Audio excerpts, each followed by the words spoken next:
Citizens have the inalienable right to benefit from the results of their own honest labor. That's a good one. Yes, that's a conservative truism. You know, why?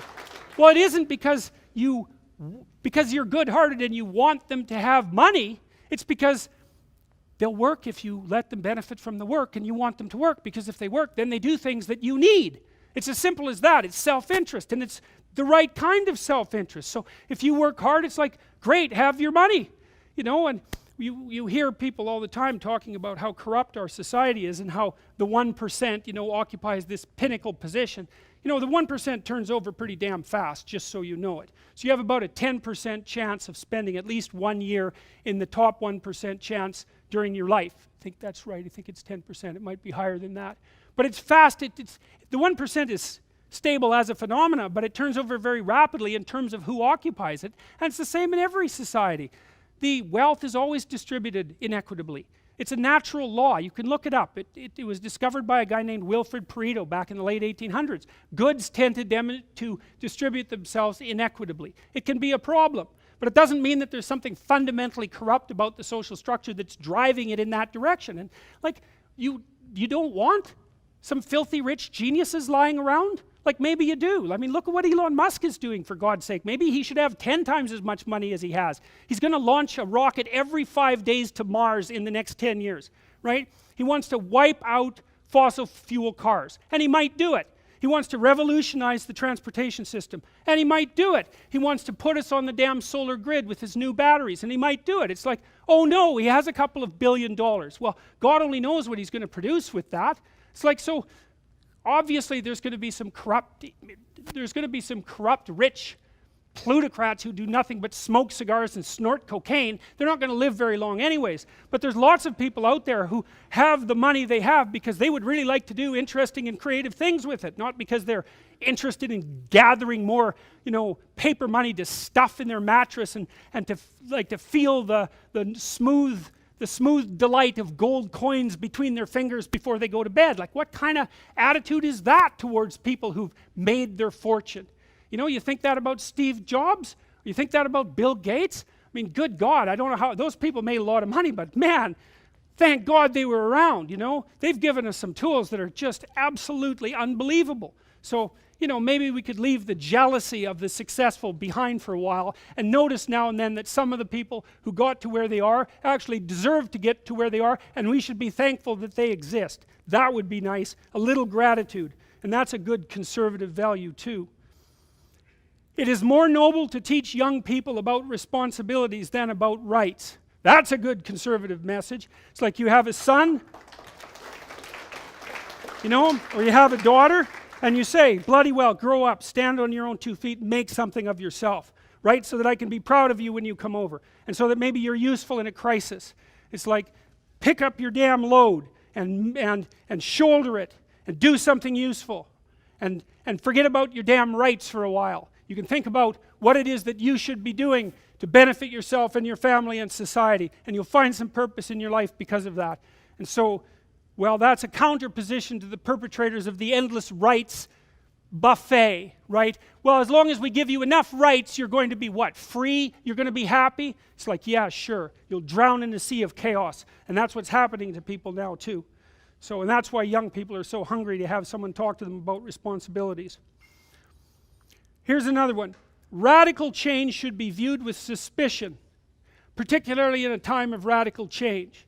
Okay, there's never been a time in the history of the world where things are changing as fast as they are now. And not only are they changing fast, the rate at which they're changing is increasing. Like, we're moving fast forward at such a rate that it's unbelievable. You can't even keep up. I don't care what discipline you're in. It's like, it's not so bad to have some people putting their feet in the ground, they're digging their heels in and say, look, we got a lot to swallow already. We got a lot to chew on and digest. Let's not muck about with everything that's worked so far. What has worked? It's not such a bad idea for people to have long-term families, right? We could say, let's try to support the family. We could even say, let's try to support the traditional family. Why? Well, maybe boys and girls need role models of each sex. I know that's a terrible thing to say, but it is possible. It's certainly the case too that intact two-parent families have children that thrive more than broken families. And broken families are a catastrophe for everyone. Now you might say, well, I shouldn't stay with someone that I don't get along with. And it's like, yeah, fair enough, except that there's no one that you're ever going to find to stay with that you're going to get along with all of the time, especially in your shoddy condition. And so you're lucky that anybody will put up with you for a week, much less your whole life. It's like the point of marriage is to tough it out. And you don't tough it out for your happiness. That's not what you're in there for. You're tough it out so that you have someone to tie the rope of your life together with it. You have a chance to tie the rope of your life together with the rope of someone else's life, and to make it strong, and to make a place that children can have some security and some encouragement, and thereby contribute to the future and pay for the miracle of your birth and your own raising. That's why you get married. And there's no reason that conservatives can't stand up and say, look, we're willing to tolerate alternative family arrangements, but when you start making the claim that the traditional family unit is just another construct and that it's not something fundamental to our polity, it's like, you've taken your damn argument too far. First of all, you have no evidence whatsoever for that claim, and there's plenty of counter evidence. So one of the things the postmodernists basically say is, every time you stand up for something, you're also standing against something. It's like, yeah, that's true, but that doesn't mean that you shouldn't stand up for things. And I think if there is something that conservatives could agree on that we could stand up for, it's the nuclear family. Now exactly how that's going to play out, I don't exactly know, but it's not anything to be ashamed of to say, well, it kind of looks like that structure's worked quite well for the entire duration of mankind, and so maybe we mess with it at our peril.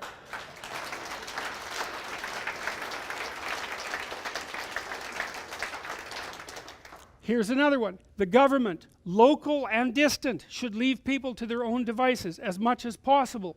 Why? Well, part of it's just humility. It's like, I'd rather that there was 1 million of you out there making your own stupid mistakes so that maybe 1,000 of you can get it right, than for one of you to impose their view on everyone and risk getting it catastrophically wrong for everyone at the same time. And that's really the alternative. Like, if you're a social scientist, like I mean an actual scientist, I don't mean a bloody ideologue, one of the things that you learn very rapidly is, you do a simple experiment, you think you're going to predict some element of human behavior. So here's my hypothesis, I'm going to put people in this experimental situation, and this is what they're going to do. And then you run the experiment, and they don't do that.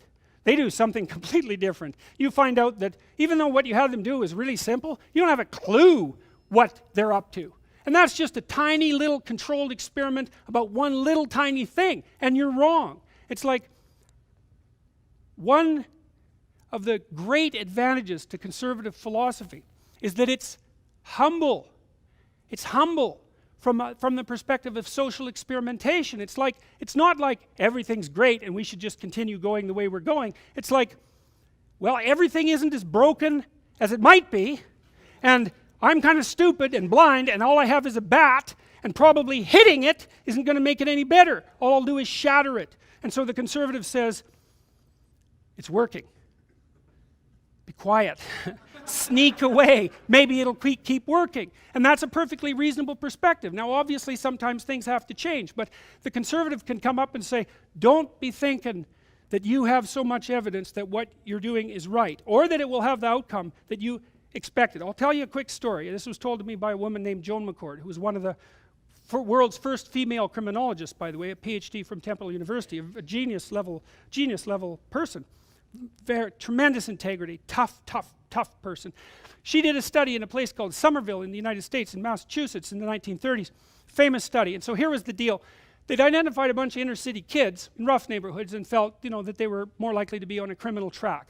Criminal, antisocial, undereducated, alcohol, the whole dismal, wretched underclass phenomena thing was going on. And so they thought, well, let's do an intervention. Let's set up programs to help these kids and see if we can change their developmental pathway. So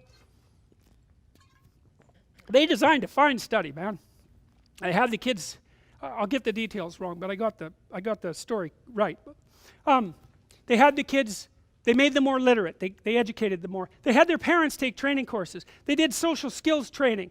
Like, they did all sorts of things to try to make the kids' lives turn out better. And to top it all off, because the kids were stuck in the inner city, they took them all out to summer camp for a couple of weeks a year.